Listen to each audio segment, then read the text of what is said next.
Well, first, I just want to say thank you because it's interesting how, what's the word for right on time?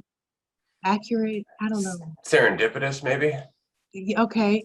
3 weeks ago in my mind, I asked you to create a YouTube channel so that you could have longer content and so I could stop going to TikTok for your content. So we're right there. You That's answered the perfect. call. Yeah. So just thank you for doing this. Oh, thank you for being here. I love doing this. I can't help but do this pretty much all the time. Even when I'm just sitting by myself, for the most part, I just enjoy watching the insights unfold. I don't take any credit for anything I say because it's not really the process of thinking about it anymore. It used to be. It used to be that I would work towards trying to dig my way out of my thoughts. But for the most part now, it's almost like I just put a quarter in and see what happens. Hmm. I think I'm starting to have that, but it's still very much in the head, but it's more like in the heart now. I'm like feeling it. Yeah. So speaking of, so I did a dopamine detox, and I'm sure you're familiar with dopamine, right? Hmm. Yes. Um, Very. so I did a dopamine detox because I was just so tired of consuming. Um, I knew consuming was affecting me, but I just wanted to do an experiment to see how. Very science brain. I love doing experiments. I've been like that since I was a kid, always mixing up stuff from the kitchen and seeing what happens. Um, like you said, put a quarter in. That's right. And so I did a dopamine detox where I took out, well, okay, let's see, no social media, sex, drugs, alcohol. I was already not doing any of that, but for obvious reasons, I think it's important to include that in a dopamine detox. I agree. Let's see what else. My life is kind of boring right now. So I didn't have much, like on when you Google dopamine detox, all the things that people say to take out, I was already not a part. Oh, music was a big one. I didn't realize how much I loved music and how much music affected my mood until I took it away. Yeah. Okay, so day one. So I have my notes Nice. here. I thought it was best to take notes in real time so that I can record like what's happening in my brain. Hmm. So the first morning I wrote, I've noticed as soon as I wake up, I keep myself busy as an attempt to distract myself from my mind. My mind is either ruminating on the past or rehearsing the future. I'm not sure what to do with myself at the moment. Just sitting here feels good. It's interesting because I even rehearsed our conversation like 100 times. I rehearsed saying that to you. It's hard not to, right? That's the thing is our brain. It's so interesting. I was talking to my wife about this earlier today, and it comes down to the fact that like when you're on your computer, there are thousands of processes happening in the background all the time. It doesn't even matter if you're just staring at the screen, not doing anything. There's just thousands of processes happening. And you can go and you can look at all of those processes. You can look at each one individually and pay close attention to them. But that doesn't really make a difference to how the machine is running, except it changes your state of mind running it.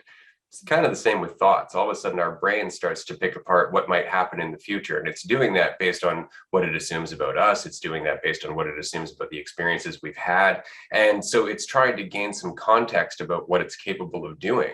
It's just performing one of those background processes. Mhm. But then we tune into it and we go, oh, it's obviously thinking about me. It's like, Mhm. yeah, sort of. It's thinking about a piece of you, but you're missing all the other process that went with it. And then we identify with that thought thinking that it's the only truth that our brain is processing, and it's not. Mm. I've learned to stop fighting my mind and just like watch it, like just learn it because trying to make it do something else takes so much energy. It's exhausting. Like it's not even my, how the brain works doesn't even feel like it's my thing. Like I didn't build this. Hmm. Um, so it's like, why am I trying to change it? Why not just learn about it? See, because I don't know how to build a car. I just learned how to drive one. That's right. So instead of trying to rebuild my mind, just learn how to drive it. Exactly. And the more you understand about the car or the mind, the easier it is for you to understand when there's a problem or what that problem might be. right? And that's it. And the mind is not what it appears to be at first, and we go through stages of accepting that. And it's interesting because our ego, who we think we are, is almost our way of controlling how much of the intensity of the moment we expose ourselves to. It almost gets too intense to be totally present, and so we almost, as a safety mechanism, start thinking about ourselves to remove ourselves from that intensity a bit, right? So to feel like we have a bit more control, because I described it in a video once as being like a kite in a storm without a string. And that's very much what being in the present is like.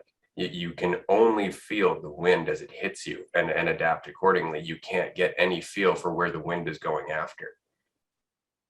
That is interesting because so on day 8, which was like the day after I ended the detox, I had this union with myself where I felt everything. Like I felt every planet, every person, every star, and the space in which all of this is being held in. And it felt like someone had a fire hose to my heart and was just pouring into my body. And I'm crying and I'm just saying, wow, like it felt like a trip. I swear it felt just like a trip.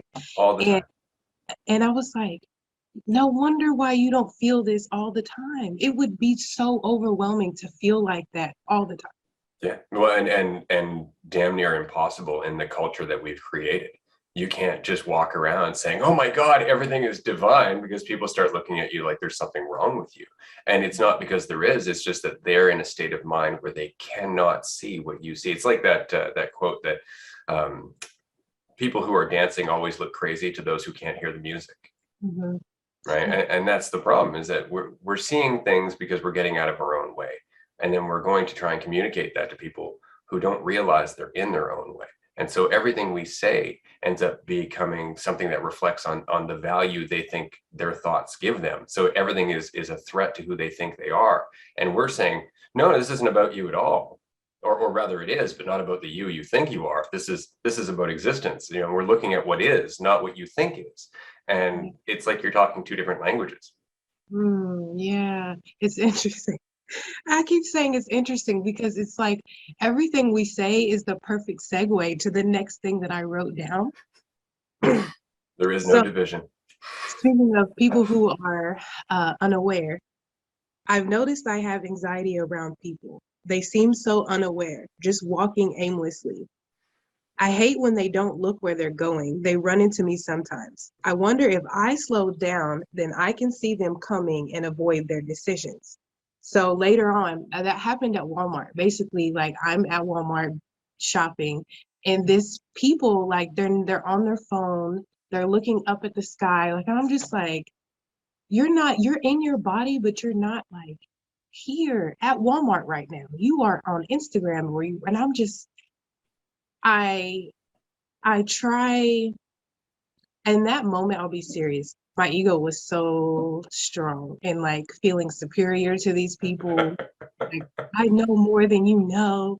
But then when I had that union with myself on day 8, I realized all these people are just physical manifestations of the pieces of me that I have yet to become aware of. And there's no point in judging them because compassion was the only thing that got me to where I am. Someone judging me and being mean and saying you haven't done enough or you don't do enough or you don't know enough, it never got me here. Like being graceful got me here. Yeah. And strong and courageous, Uh-huh. right? Because there are times when you've heard things that you didn't like, but you took the time to work through why you didn't like them. You do that all the time. All the time. All the time. That's why I enjoy commenting on TikTok. And I know there are a few creators who don't appreciate my comments because I question everything. I'm just like, hey, that's a fun, that's a fun thing to hold on to. I wonder what's a shade deeper. And it's like, well, stop challenging people all the time. It's like, well, no, because that's how we grow. I don't care if you want to continue talking to me or not. I know what my intention is, which is just to look a shade deeper. But it just comes down to knowing what my intention is. And sometimes people are like, well, you're just trying to be right. It's like, and I'll look at that. I will honestly stop and go, am I? And then I'll remember I'm not, because I'm not actually trying to get to an end result. I'm not trying to get to an answer. All I'm ever pointing out is that any answer we settle on, we're settling on for our own comfort. Right. So it's not about me being right at all, so much as saying there is no right. Yeah. I've been finding it challenging with that in regards to my family. Like I live with my whole family. There's 8 people that live in this, Mm, wow. and it's like I struggle between wanting to be a demonstration and just be myself, like just let them just watch me. And like it this work that I've been doing on myself, it has reflected in ways that I couldn't even describe. Mhm. Um, but then I also like there's this pull that it's like I don't want to change them. I don't want to purposely try to go out of my way to try to change them. I just want to accept them for who they are. But when they leave the kitchen a mess and I'm the only one who cleans the kitchen, it's like, go say something, make this about you, tell them you're personally offended. Yeah, I'm like, but it's not about me. that's right. And that's interesting because I had this conversation last week with my father-in-law that it's important to recontextualize things, to recognize where people being inconsiderate or rude or aggressive is ultimately somewhere coming from them. They're lost in themselves. They're distracted. They're whatever it is they're doing. So you don't want to take it personally. You don't want to make it about you. But on the other hand, that doesn't mean you condone the action. That doesn't mean you don't stand up for the sake of recognizing what the action is. Like if somebody attacks me on TikTok, I don't take it personally, but I definitely address it. Like this is not something that I'm going to let just slide without saying something about it because I need you to know that the environment is not friendly towards this strategy that you're using. And so it's not about me so much as just making sure that I clearly define where my boundaries sit. And that has to be on me. That has to be like, for example, the cleaning of the kitchen. If you do it because you want to. If you don't want to do it, don't do it. But if you do it and they don't appreciate it and it continues to happen, then you're welcome to say something. Just say, like, I don't know if you've recognized this, but this is a consistent thing that's happening. And I don't mind doing it sometimes, but when I don't feel like doing it, just understand I'm not going to, and I'm not going to feel bad about it at all. See, that's what I love about the TikTok algorithm is because I swear to God, that thing is so smart. It freaks me out sometimes, but it brought me a video. Like the other day, I legit cried about it. I was like, I'm so sick of this. It took myself, obviously, I didn't communicate my boundaries. I'm just in my head. I'm like, I hate this. And then a video pops up. She was like, is it worth your peace? Mhm. Is a messy kitchen where the kids not doing their homework worth your peace? And I was like, oh, I didn't Yeah, have to do that. I didn't have to go clean the kitchen. I chose to do that. I could have left it there. yeah, exactly. Yeah. Exactly. And if you do it just because you can. It's the same as any other decision you make. You make the decision because it's your decision, and then let the chips fall where they may, right? But Mm, it's just about throwing in, and that goes back to your question that you had stitched originally to my invitation, which was, how do we be more present, oh, right? We're always present. We can't right. help but be present. It's just that we avoid that by trying to project in the future. It's like we try to justify the decisions we make now based on our perception of the past or of the future. But at the end of the day, we still don't know if it's the right decision, just that it's the decision we're making. Mm. Yeah, I noticed that when I had the whole fire hose to the chest thing. I was like, I've always been here. This is always this hose is always happening. This receiving mode, I'm always here. That's I just project my mind somewhere else, but I am always here. And that's what I love about awareness. And like once I reached it, I was like, oh, that's why nothing changed when I got there. right. Nothing changed because I was there the whole time. That's right. And I'm like, my God. Yeah. No, it's paradoxical. It's so much fun, right? Like that's why I tend to look at the ego or what I think of myself kind of like coats. Everything I think of myself as a coat that I'm adding, and I'm cutting off myself from feeling the world around me. So I'm Mhm. literally just burying myself in this stuff, which is what makes me depressed. It literally holds me down, right? And so when I start taking off the coats, I start feeling free. I start feeling alive. Suddenly I can see the world around me. I can hear the sounds. I can feel what's happening. I'm not just thinking about those sensations. I'm actually in them. Mhm. Mm. It's interesting. So, like, since the detox, I've been going back and forth between feeling one and connected with everything and feeling absolutely alone. Like, I am the only person that exists. Nothing else is even real. Right. And I think, what's his name? Kyle Cease. He has a video that says, "We are all alone together." That's And I right. was like, oh, that makes me feel so much better. Yeah, actually, it's funny. That's a common thing that my wife and I say to each other, because she'll go and do her own thing and I'll do my own thing, and we'll be in the same room, but we're specifically spending our time alone together. We're just doing our own thing. We just happen to be occupying the same space, right? And so it can't be that codependent relationship that people tend to think relationships are. It can't be two people who connect and combine and make one another whole. You have to be two whole people. I just had that conversation the other day with my sister.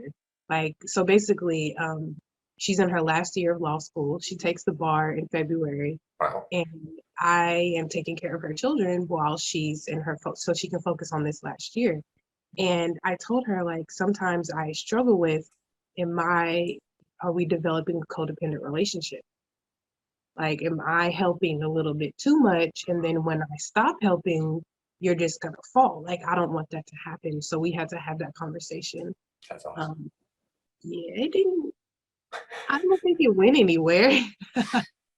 That's the thing about change, is that it's always happening, right? It's kind of like when we have an insight and then we think to ourselves, oh, I should have written that down. I can't remember. That already changed you.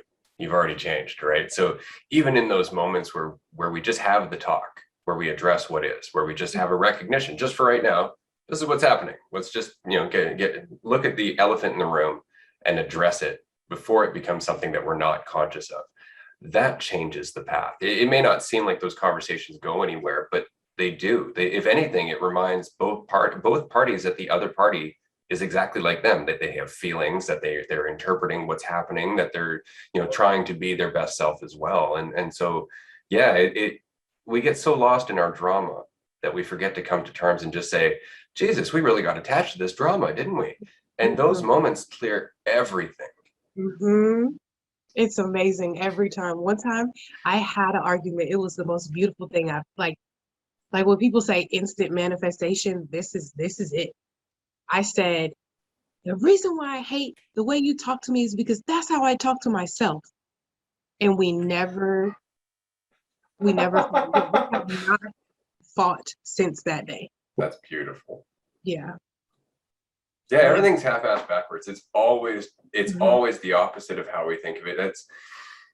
It's something that gets me all the time. I try and describe it as a finger puzzle, right? You want to pull to get out of the trap, but the more you do, the deeper into the trap you get. You actually have to do the counterintuitive thing. You actually have to question your brain's first strategy, and remember that the brain is trying to maintain the certainty that is your prison. Yeah. The backwards law. Exactly. Yeah. Oh, Jesus. Okay. There's another one I want to read to you. It's been about fulfillment. About day 5 of this detox, I realized after my house caught on fire, I realized everything's good, but I realized that I am way more privileged than I ever realized. I can buy all of organic food. I've never went hungry. We've never had our lights cut off. Like, we've never not needed anything. Like, we have everything that we need.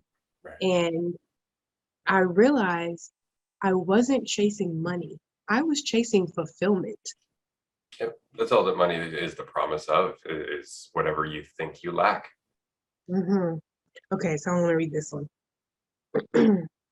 I'm just sitting here. There's nothing I feel like doing except distract myself with YouTube videos.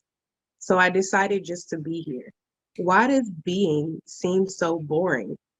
I could daydream, but that's just another distraction. What am I distracting myself from? Why does where I am seem so unfulfilling? I guess because I don't want to be here, but everyone always wants something different from what they have.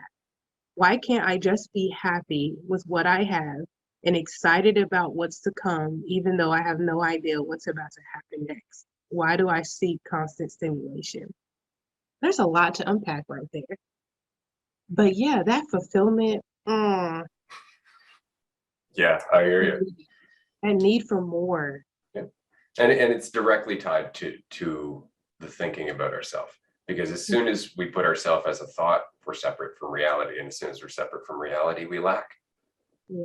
That, every time, every single time. My states of fulfillment are states where I'm not thinking about myself. Because that's where I'm whole.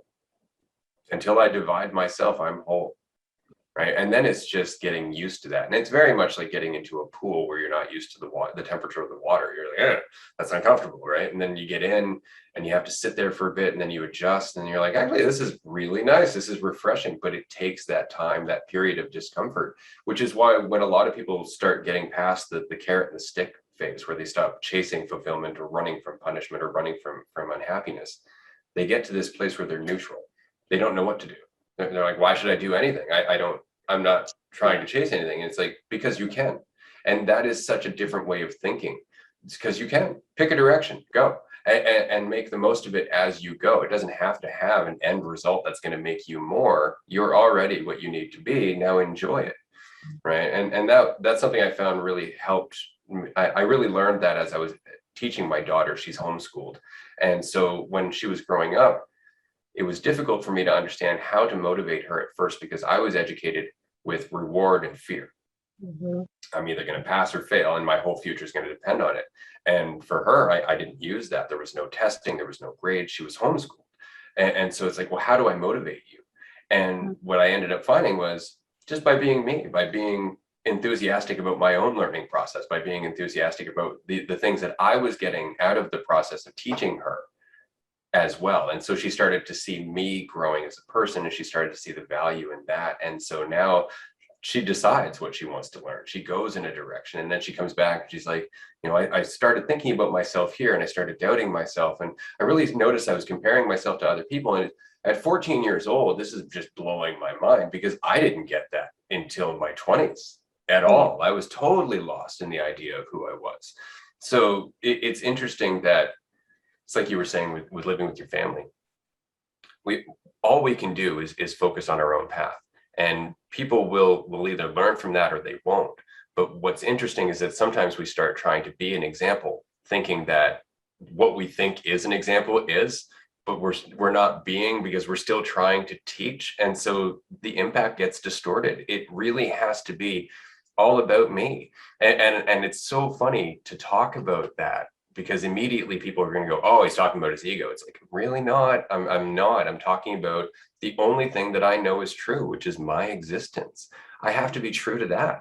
And if I am, then that's what perpetuates from the ripples that I make. But I can't do it with the intent of doing it. It's such a pain in the ass that way, because it's like, as soon as you're trying, you've missed. Yep. I swear, I made that. I said that on TikTok last night. That's my last video that I made. I said, taking action for the purpose just to be taking action, just to be productive, is acting. You're not being productive. You're acting like what you think a productive person looks like. My daughter loved that video. Yeah. Oh. Yeah. Because she's going through this stuff right now, right? Like up until now, it's been just being a kid, kind of getting exposure to the world. But now she's starting to have that inner dialogue. She's starting to reflect on who she thinks she is and what she thinks of other people. And so all of a sudden, all of the lessons I've kind of been spouting out the entire time while she's been growing up are starting to take hold. She's starting to go, oh, that's what you've been talking about. It's like, yeah, this is going to get more fun now. Yeah. That's why I always tell you, like, the videos, it's like, my God, it's such a, I don't want to say push and pull, but like everything is a paradox. Literally, at this point for me, if it's not a paradox, I'm looking at it sideways, because everything is a paradox. That's right. And if it's not worth thinking about. I'm trying to tell you. Straight up. Yeah, absolutely. It's so funny. It's like, I really want to settle on this answer because it's comfortable. It's like, right, maybe look at it in the way that's not comfortable, get some expansion. This is why I really like the argument between deductive reasoning and inductive reasoning. Deductive reasoning is very certain. If this happened many times, and it's going to continue happening. Whereas inductive reasoning it doesn't necessarily mean it's always going to happen, though. And it adds that uncertainty, which is what we shy away from in our culture. We just don't like the idea of having to be present and have faith in ourselves. Yeah, I'm at a uncertain moment in my life. Like I literally have no idea what's going to happen next. And this is the first time where I've been conscious that I'm in an uncertain period. I've been here many times. We all have. But this is like the first time, oh, you're in the darkness. You have no idea what's going to happen next. And this is the first time where I'm not actively trying to change it. I'm not trying to control it. I'm just like, oh God, this is uncomfortable, but I'm going to sit here. I'm going to do whatever I want to do. That's it. And I'm not going to, it's the opinion thing, right? It's all of a sudden we'll start to feel a certain way about that uncertainty and we go, oh, it's fear. Oh, it's anxiety. It's like, no, don't label it, sit in it, breathe it out, pick a direction, that kind of thing, right? But keep it simple. And it's just, we always think that the more complicated our answer, the more truthful it is. Ooh, Jesus. Ooh. Anyways, yeah, I realized that when I went back to consuming content. I was like, so when I wasn't consuming content and I was just sitting there and doing nothing, I labeled it, I guess I still unaware, but I labeled it as I'm still being productive or I'm still doing something healthy. Right. So now when I'm consuming content and I'm just sitting there, but now I'm consuming content, oh, I'm being unhealthy. And it was like, no, you're labeling it as unhealthy because other people have labeled it as unhealthy and you went along with what they said. That's right. And it's like, it literally doesn't matter what you do, just do whatever you want to do. It matters why you do it. Right. Are you excited? Like, so I woke up with a cold that my nieces gave me and I was like, I have every reason to cancel this call, but I am so excited about it. Jesus could come back and I would still be on this call because I have been looking forward to this since I like telepathically was like start a YouTube channel. And yeah, there was nothing that was going to prevent me from being here today. And I was Really like, glad. that's the thing. That's that feeling like you're so genuinely excited and there's nothing that can possibly stop you. Yeah. And it's totally self-driven. It has nothing to do with expectations or shoulds. I always tell people to avoid, I should do this. That doesn't sound like it's genuine, right? That's coming from some other place. That's not you. Come back to what do you want to do? And let's be honest about it. What do you want to feel right now? Let's be honest about it. And it's like, well, I want to feel successful. It's like, okay, what does that mean? Where are you trying to go? What kind of person are you imagining yourself being in the future? Because whatever that person is, it's still the person you are right now, just with slightly different environment. Okay, Jesus. So it's funny because I'm not going to say I don't believe in Jesus, but I was just raised Christian. Me too. So like these things are like my habits, they're just engraved in my brain. Yep. I just think it's hilarious. I really do. Okay, so speaking of what do you want to do? There's a habit that I have developed and I like it and I want to do it. But while I was doing the dopamine detox, I realized that like it's not me that wants to do this. It is my character. Okay. So I wrote, I've noticed I don't want to smoke. My body doesn't either. It's my mind that wants it. It gives me a sense of choice or control. I feel like there's so little in life that I actually get to choose or control. Smoking is just a distraction from that emotion. I am not the smoker and I never was. Yeah. This is a tough one though, because I like it and I like it a lot. I hear you. I used to smoke. Actually, I just recently passed, I think it's 4.5 years that I quit smoking. And I smoked on and off for a long time, since I was, I think, 14. So what got me was over the years, people kept saying that, the typical stuff. Oh, it's a bad habit. It's bad for your lungs. It's bad for your life. You're going to die early, blah, blah, blah. Oddly enough, none of that made any sense. Like, it didn't make a difference to me because I was smoking to find some cessation from the stress, to find some cessation from the lack of control that I felt in my life. It's like, yeah, I can determine when I'm going to go and take this smoke break. I can determine when I'm going to actually take a respite from my mind through this distraction, right? So it gave me the coping mechanism that I needed to deal with what I was going through at the time. Then it became habitual. And it started getting to the point where I knew it was habitual. I was thinking like, okay, well, I haven't had a smoke in 2 hours. That's pretty good. Okay, I'm going to go and have a smoke. And then after the smoke, I would think to myself like, oh God, I could really use another smoke. No, that's too early. And so all of a sudden I'd start regulating it, and I'd start trying to discipline myself away from this habit, until one day I realized how much time I was spending just thinking about the habit. And so the addiction to the cigarette became an addiction to thinking about the cigarette. And, Oh, Jesus. right. And so that was the day I quit. I quit that day when I realized how much of my attention was going into thinking about this coping mechanism that was keeping me away from the insights that would make the coping mechanism irrelevant. Wow. I wrote that down. I literally said, basically, I had spent the entire day thinking about smoking and trying to convince myself not to smoke, that by the time I allowed it, it was like my mind was trying to play catch up. Like, you gotta smoke this. Like, it was, that's crazy. Yeah. And nothing worked up until that point, and I haven't had a smoke since. That's crazy. It's like literal insanity. Yeah. Yeah, because it's the world we live in, and for lack of a better word, is fucked up. Like, it's just, we live in a society that has been avoiding the responsibility of being the awareness of reality for so long that we actually don't remember. And as soon as you start trying to have this conversation, you get judged, you get vilified, you get stuck in a box as being, a conspiracy theorist or spiritual or just nuts. And so you have to find a way to continue on your path, despite the fact that the world around you is telling you, no, this isn't the way you're supposed to be. But everything in you tells you, no, this feels right. This feels right in a way that nothing I've been told up until now has felt. It seems like I've always followed myself or followed somebody else's instructions into hell. And it was when I stopped listening to them that I started finding my own heaven. Yeah, Dr. What's his name? Kapil Gupta, I think. I think I said that so wrong. But, he basically said, he calls it prescriptions.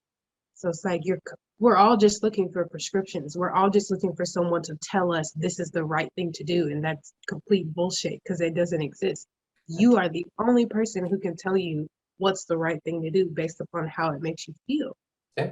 And that changes from moment to moment. So what's right today won't be right tomorrow. And we get stuck on that too. Oh, I'm not graceful when it comes to that. Like, I've always been I have a different job every 3 months person. And I'm like, because why would I stay there? Like, for what? But then my dad is the one he's been at the same job for 30 years. So he was always the voice in my head that was like, commit. And I'm like, rebel against the capitalism.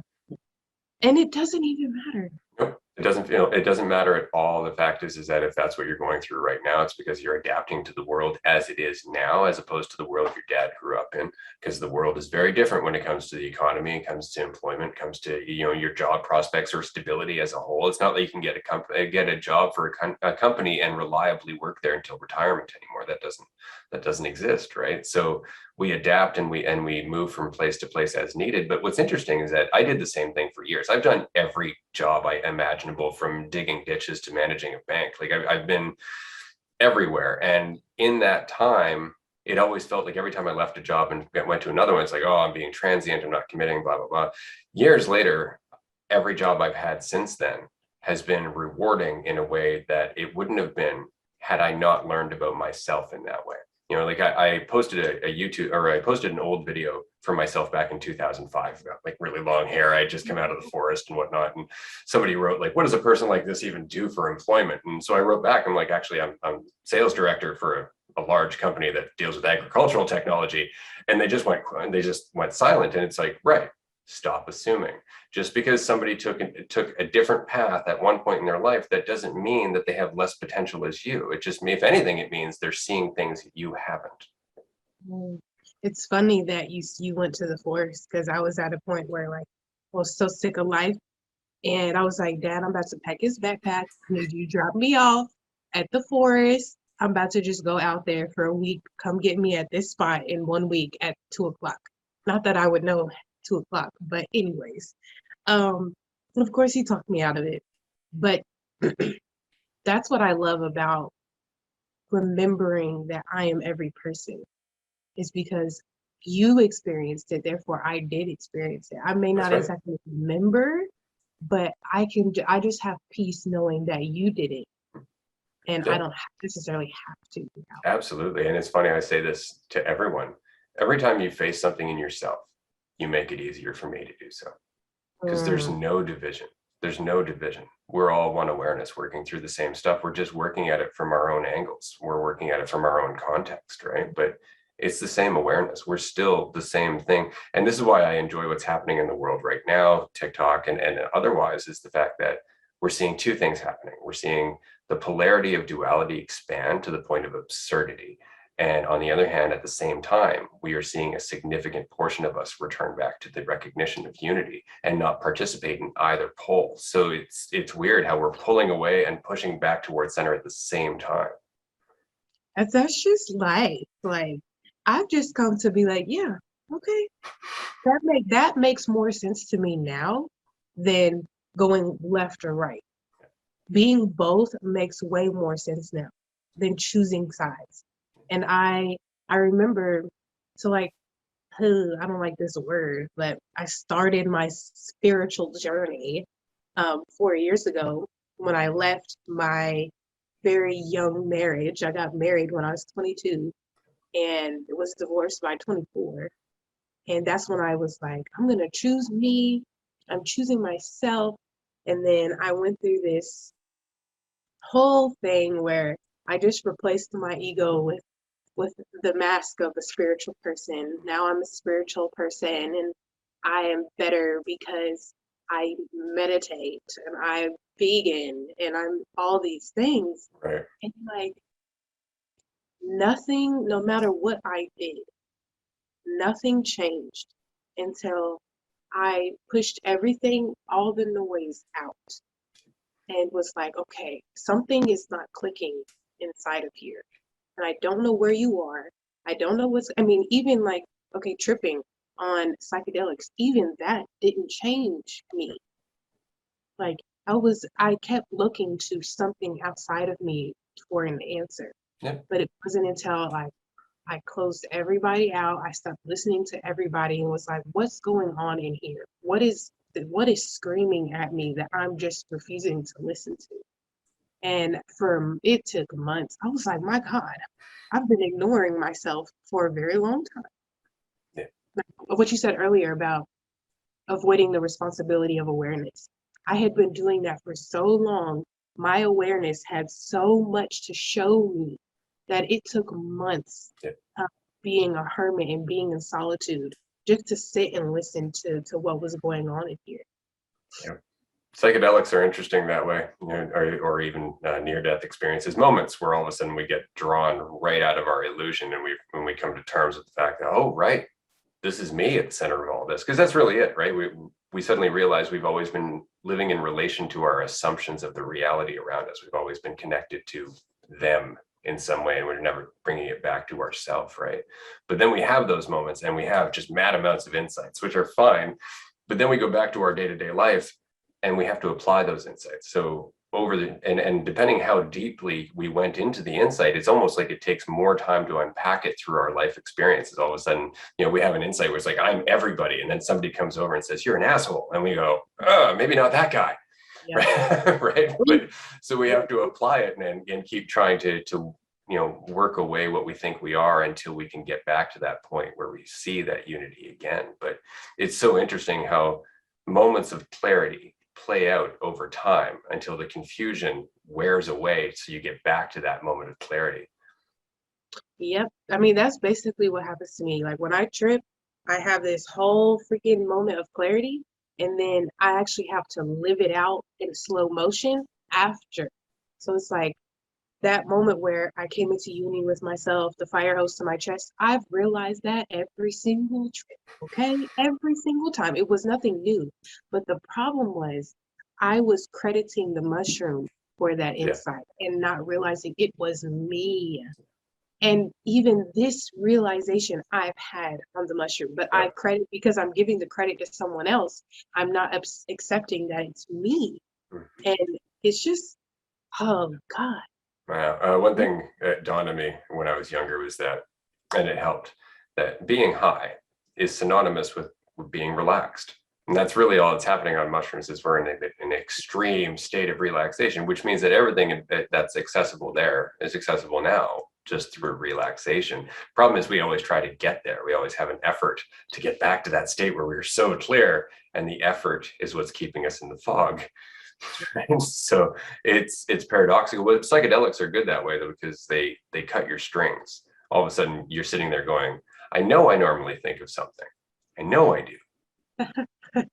What is it? And it's like, all right, I guess that doesn't matter unless you panic about it, and then you start feeling like you need those thoughts, and then your trip just goes terribly.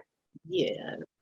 And I've helped many, many people. Like I've sat with them and I've watched this happen so many times. And I'm like, I would always wonder how come that never happened to me. And then I watched that video where you said the other day about just accepting it the moment that it comes and not trying to resist whatever shows up. And I'm like, oh, that's what I do. That's right. That's right. It's people don't that's why psychedelics are useful to some degree, because in that conscious environment, our thoughts work the same way, but they work so quickly that when we make a choice to hold on to something, it shows us very, very quickly why that's a problem. Right. And the same as letting go. It's like as soon as you let go, it's like, holy crap, I'm in a totally different universe. And it was just right. This is available all the time. You're just doing it faster right now. Mm-hmm. Right. It's interesting that you titled this meeting, My Meeting with Vishuddha, right? So I had a trip with a young woman where after the trip, she literally behaved like a completely different person. She called herself a different name. She liked different food. Oh, all of a sudden, she's vegan. She don't like bread, all this kind of stuff. Um, and it took her 2 weeks. And I knew I couldn't say anything because if I had said something, it wouldn't have changed. And it would have just made her resist even harder. Yeah. It took 2 weeks for her to realize that she had made up this character, this new character, because she did not want to accept what her old character had done. Wow. And that it was all her the whole time. Yeah. And I was like, that's what I did when I when I was 25 and on my spiritual awakening, I renamed myself Vishuddha as just like that spiritual, the mask. And I more recently was like, listen, I don't even care what you call me. I really don't. It's just a noise you make to get my attention. That's right. That's exactly it. It's a matter of convenience, because if we kept saying, hey, you, everyone would turn around. Exactly. Right? Yep. And people are like, well, who are you? And often I'll say, I'm called Ray. Mm-hmm. That's what people call me. And that's it, right? Like, we were never given a name. Reality never named us. Yeah. It's all a matter of convenience. And then we take that name super seriously. And then we exist in a culture where not only is that name taken seriously, but it's actually given a legal entity that interacts with the rest of the paper world, right? Because the world that we live in can't interact with the human being. It can only interact with you if you have a name. It has to identify you in order for you to be part of the illusion that it has authority over, which is why the whole police thing is so interesting. It's like, unless they identify you, they don't have authority. Ooh, right? And that's the world. And this is the revolution that we're eventually going to get to, is where everybody just realizes, if I burn my ID and never claim to be the person they say I am, this is going to cause a lot of havoc for the world. And if enough of us do it, that's going to create a lot of problems. You know what's interesting? Like, I was just observing my nieces the other day. And I was like, we actually don't have to do anything. When I watch these little kids, they will scream at people if they litter. They will literally scream at a stranger. so brave. They're this big, Yeah. but they're so brave. They will cry and yell and scream if you throw trash on the ground. Yeah. I'm like, they've already. I Got it. never like instilled that in them. Like their mom never did that. They know they don't like it. That's right. Like we don't actually have to do anything. We just got to chill. And get out of the way. You get out of the way. That's it. Right. Like it took me years to deprogram my Catholicism to get out of the idea of thinking about God and myself, about humans and deities and angels and all that crap. It took forever for me to stop thinking of the world in that way. And it's because that was the syntax I was taught. I was taught to think of the world in terms of those labels, in terms of those concepts. And so the more our children are growing up not being inundated with that crap, the more the kids are growing up with people like you and I who are like, hey, there's really no difference between you and me. I've just been here longer. That's a big difference compared to how I grew up, which is children are seen and not heard, right? If you're a child and you have an opinion, you keep that to yourself. And it's like, children's opinions are so insightful. I remember, I think my daughter was 6 or something, and she looked at me in the car and she's like, are we in the world or on it? Hmm. Hmm. Right? Immediately you're like, that's good. Because you're looking at both. You're immediately seeing the two perspectives. So I was like, kind of both and neither. Right. And that kept her thinking. But we always go, well, it's this or it's that. It's not both. Right. It's either we're a physical universe or it's a subjective experience. It's like they're both. It's both. They're both absolutely valid and neither are. Right. That's the whole point, because if they're both valid, they're both incomplete. Yep. I was just saying this morning. So they're at the age where they ask a million. If you answer one question, they have 50 more right to go. And I've gotten into the habit of like, well, what do you think? Instead of just immediately answering, what do you think? And then this morning, I was just like, babe, adults don't have all the answers. Never think that just because someone is a grown up, they know everything. And I had to use myself. I was like, baby, I don't know. Like I have to answer, I don't know so many times. And at first it was so hard for my ego. Those are my 3 favorite words. Because they're the Absolutely. Yeah. Well, at least it's honest. but it's so honest for every sense of the word I. Yeah. Like in every scenario that you can use the word I, don't know is the more accurate thing that you could say. Absolutely. Absolutely. Because we're always talking about conceptual knowledge, right? The idea, the thought, and that's never the truth. That's never the reality. People really have a problem getting around that way. And I love the fact that, like Krishnamurti's expression, the description is not the described, has stuck with me for years. It's so true. And the same is true for our interpretations of certain things. I mean, this is true for anybody who's done DMT or ayahuasca.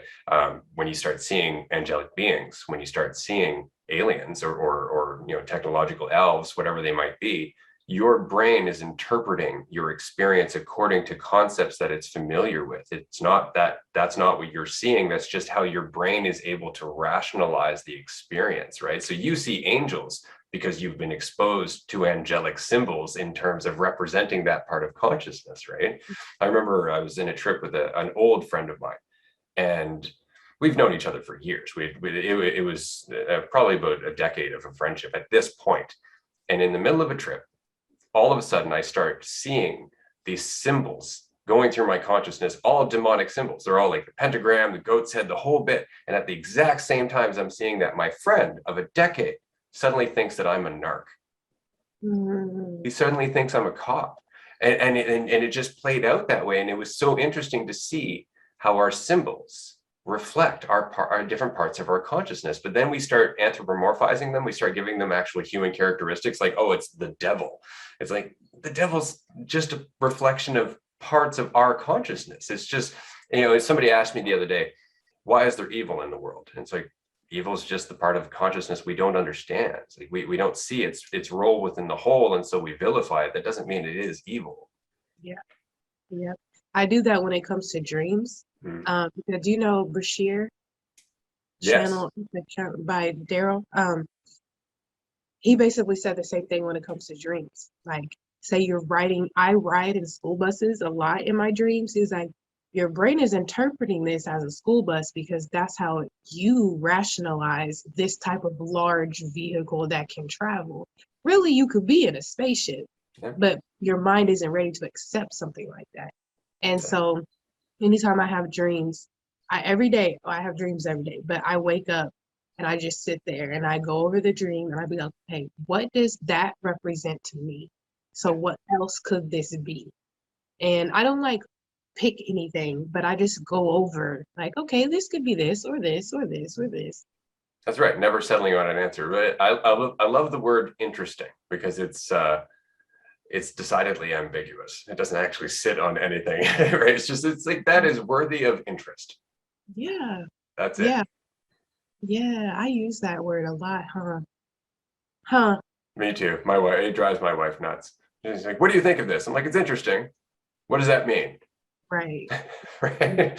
So you can imagine I'm not the easiest person to live with. I never settle on anything. So it's funny. I make TikTok videos and a lot of them are very calm and collected. And I'm just talking about certain things. But in my real life, when I'm not talking about this stuff, I'm decidedly goofy. Like I just walk around, I make weird noises, inappropriate jokes. I walk around the street completely oblivious to the fact that somebody could be looking at me or judging me. It doesn't even dawn on me that I should care. Right? Like I just walk around. It's like I stop and I talk to squirrels, for example. And I've had neighbors later on say, see any squirrels? It's like, no, not today. And then I just carry on. Like, what's wrong with the squirrels, right? I used to be like that. And I'm slowly reintegrating back there. But I have a lot to work through. But literally, like my friends would be like, you do understand you talk to things that aren't alive. And I'm like until they said it, I had never noticed. I had That's funny. never noticed. Like if a pencil is rolling away, I'll be like, you stop, you fool. Like I'll talk to things. And I never noticed until they pointed it out, and then they made it seem like I was weird. So I started to stop doing that. Right. Now that I've like came into like union with myself, I'm slowly unveiling these parts of me that have been suppressed for so long. And it's reflecting in my dreams. Like in my dreams, I talk to animals. Yep. And I'm like, whoa, that's what they call superpowers, isn't it? Oddly enough, it's funny, we see a lot of those videos now. It's like, you're going to get your superpowers. And I always cringe from those videos because if you need the promise of superpowers, you're not getting the point, right? And when you get the point, that's when they're not superpowers. You're just seeing what has always been. I've said this about telepathy before. Telepathy is not an extraordinary ability. Telepathy is the norm. It's what's happening all the time. We just get so caught up in our concepts and our words that we tune out the communication that's happening. We actually say, like, somebody can say something to me and I'll get a message from that statement that isn't in the words. It's from how they communicated it, the state of mind it was coming from, and everything else. So we can focus on the words, but it's more than that. There's so much more in communication. And as soon as we realize that, the words become less important. Like when I talk to people, especially judgmental or people who are lost in their illusion of their self, the first thing I do is go, why would I say that?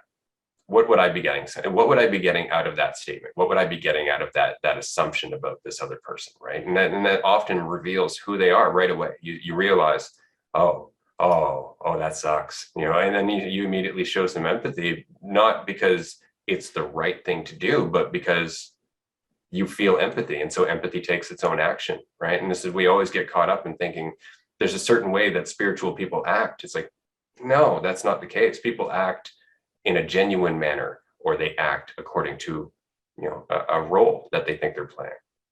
Yeah, I've become more compassionate and empathizing more when I remember, oh, that was me. I used to sound just like that. And then I remember how much pain I was in. Yeah. And I remember being taken advantage by these spiritual gurus who are just selling hope. You're selling me back to myself. Yep. And I'm believing you. And because I'm believing you, I have to keep coming back because you're my source now. Yeah, absolutely. And it's very profitable.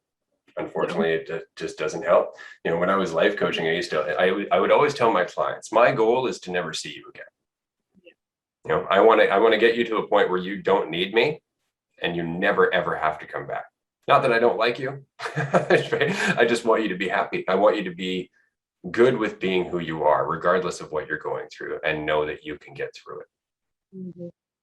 I kind of sometimes see myself going down that career path, but then it's always like, I don't know what I'm doing either. I don't know. I can't advise you on what But to do. you don't know. Yeah. That's the difference. That is really the difference. Honestly, more often than not, people would come in for life coaching and they'd be like, I'm thinking about myself, I'm judging, blah, blah, blah. And the first thing I would say is, okay, so the first thing is, that's totally normal. Everybody does that. And the relief that people would feel just in knowing that they're not alone in this. My daughter, it's the same thing. She's going through it right now. And it's like, no, we all deal with this. This is what we deal with as awareness. This is part of the environment of being conscious. Right. And so immediately it's like, okay, I'm not alone. I'm not alone in this, but nobody else is willing to admit they don't know. If you go to a counselor, not all counselors, but let's just say some counselors, they'll tell you, oh yeah, no, I went to school. I know everything. And it's like, there's a difference between education and self-awareness. There really is. I mean, I went to a number of counselors in my youth that did nothing for me. And it wasn't until later on when I realized, right, it's because they couldn't do anything for me. They just didn't recognize that or didn't want to admit it to themselves, right? It's kind of like a martial arts teacher. My Sifu used to say, my goal is to make you a better martial artist than me, right? And I've met other Sifus that don't teach that way. They want you to stay below them so they can feel better. Yeah, that's more common. Yeah. Yeah. Dang. And it's like, when I see it happen, I used to be in a place of like, I guess, confrontation. Like, it made me feel good to challenge you because I wanted to be right. Like what we said at the beginning of the call, where you did that to me too, this earlier. The whole, well, that's normal. You did that. It worked. It worked very well. Made me comfortable. But what was I saying? Okay, I do that too. And that's actually a good point. Processes as they're happening, we tend to do that. It's like, hold on, I was in the middle of something and it disappeared. It's not finished yet. It's not finished. It'll come back.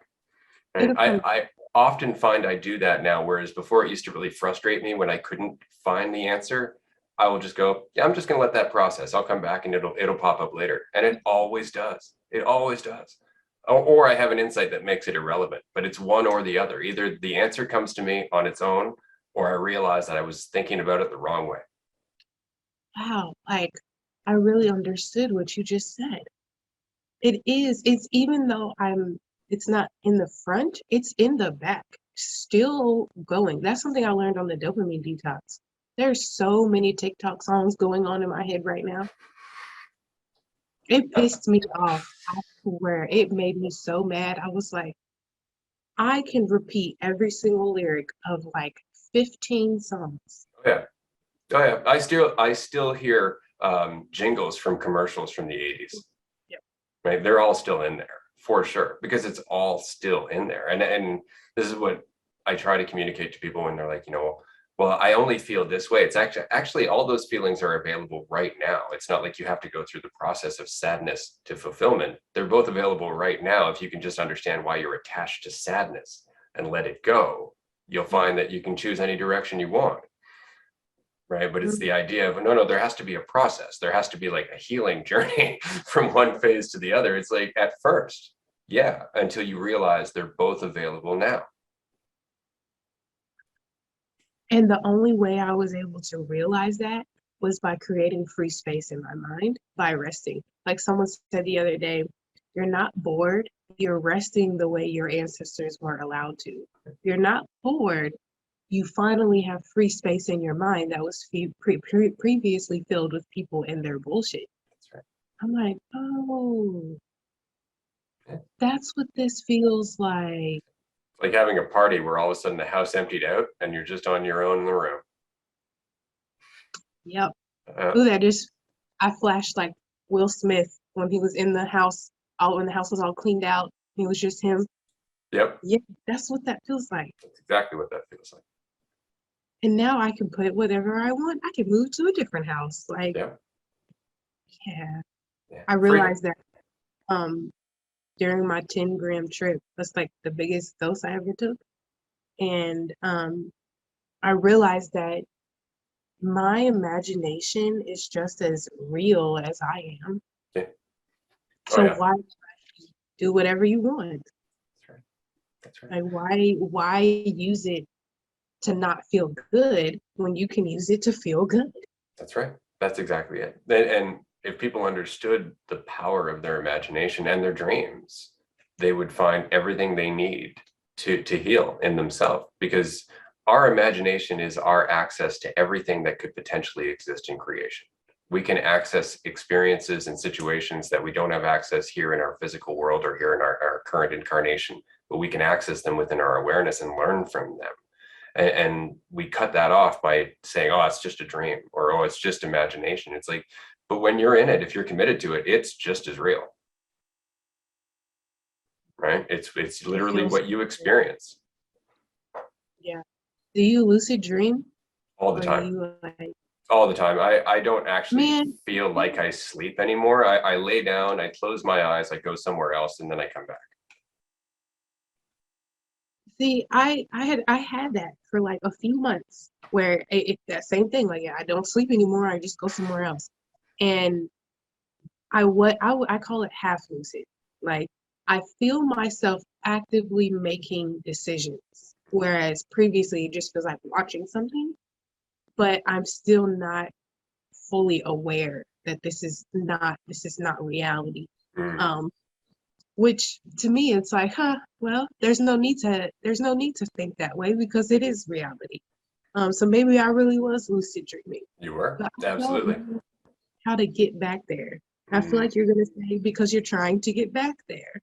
There's that. There's also the labels, the dream, right? Really makes it different, because we think of it as something that's not real. We think of it in terms of it being, a figment of our imagination, and so we lose responsibility for our role within it. And then, so when I go to sleep, quote unquote, I don't think of it as just going into a dream. I don't think of it at all. I just recognize that I'm always myself, and then I find myself in a dream. But it's not something I recognize as a dream at the time. It's something that to me is just where I am or what I am. See, I think that's what I'm avoiding, the whole that's what I am, because I be doing some wild, crazy stuff in my dreams. And I'm like, there's no way I would do that.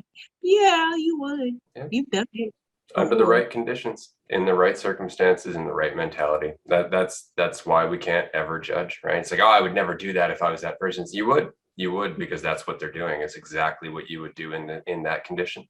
Mhm. And it's like, I need to accept that's who I am and not label myself as bad. That's it. It's getting rid of the idea. It's getting rid of the preference. This is where Catholicism especially gets really tripped up. It's like, oh, God, God has certain preferences. It's like, why would a being that is everything and can't die give a damn? Like, why would it care about, one end or the other, when both ends complement each other? They're both the same thing, right? But we get in there. Like, what we consider evil is what we don't like. What we consider good is what we do like. And so it's all based on our perception of ourselves. I was just thinking the other day, if I'm okay, so I'm God and I am all that there is. I do be have all everything. I must have been lonely, and that's why I did all of this. I Because used if to you think are, that way. then there's no one to talk to. That's right. That's right. It's not that we did this because we're lonely, but loneliness is a part of this, right? There's loneliness and aloneness, and they're both the polar opposites of what is. See, that's the thing, is Mm, as soon as there's a me, there's one of those. yeah. But Mhm. there is no me, and there Right. is there's no separation. All of that is conceptual. And so it's not that we chose this to avoid being alone, but this is a reflection of how limitless our unity is. So it all exists in potential.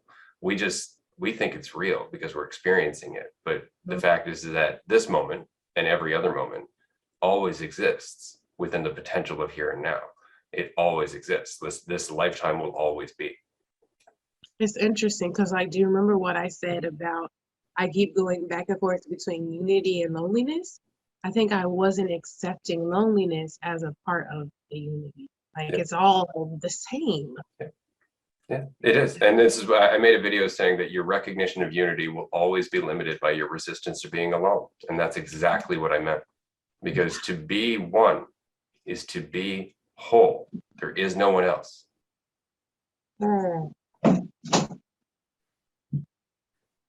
It still makes me feel so lonely. I get it. It'll pass because it doesn't change anything. See, that's the beautiful part about this is that I see everybody as myself. It doesn't mean I have to really delve into that every time I see them and come to this conscious, awareness where it's like, I am everyone. I recognize it, which is enough, which means I allow myself to experience the illusion of not being everyone. So I still get the camaraderie, I still get the friendships, I still get the turmoil and the relationships, I still get the entire journey without any of the fear that it's what it appears to be. That without any of the fear that if somebody leaves me, they're actually leaving me.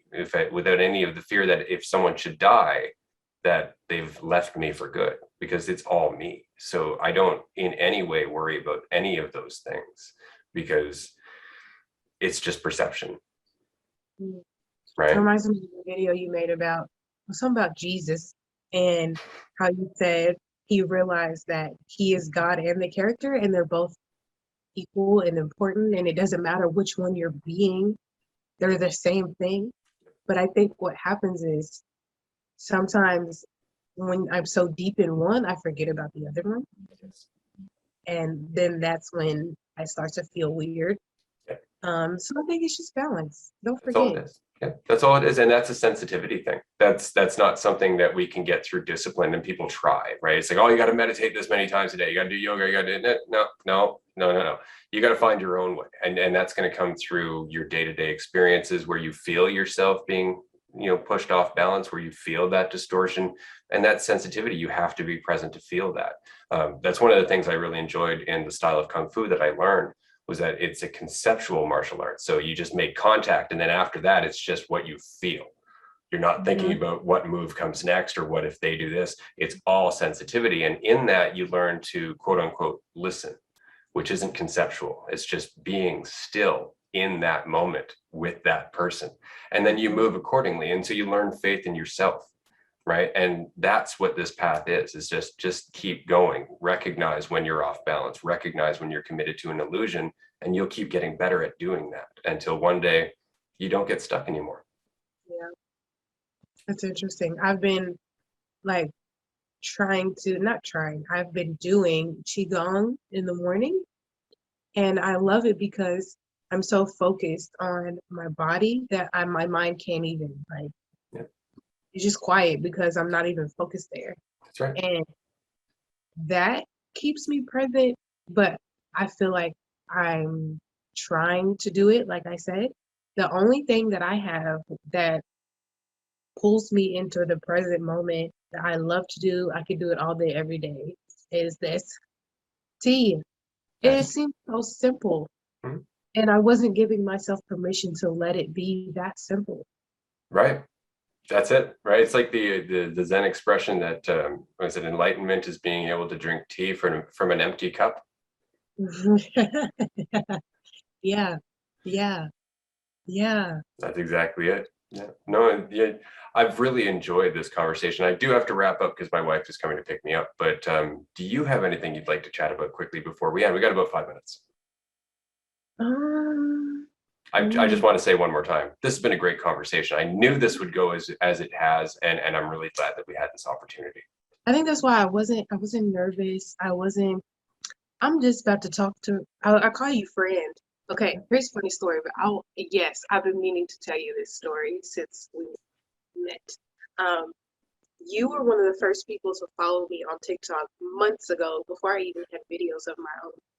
And it's funny because things happen. Like when you followed me, in my mind, I knew you knew I was going to make videos one day. I don't know why you followed me, but in my mind, it's like, oh, he knows I'm going to make videos one day. So he's just going to go ahead and follow me. Um, but when it happened, I just knew like we were going to talk. I knew it.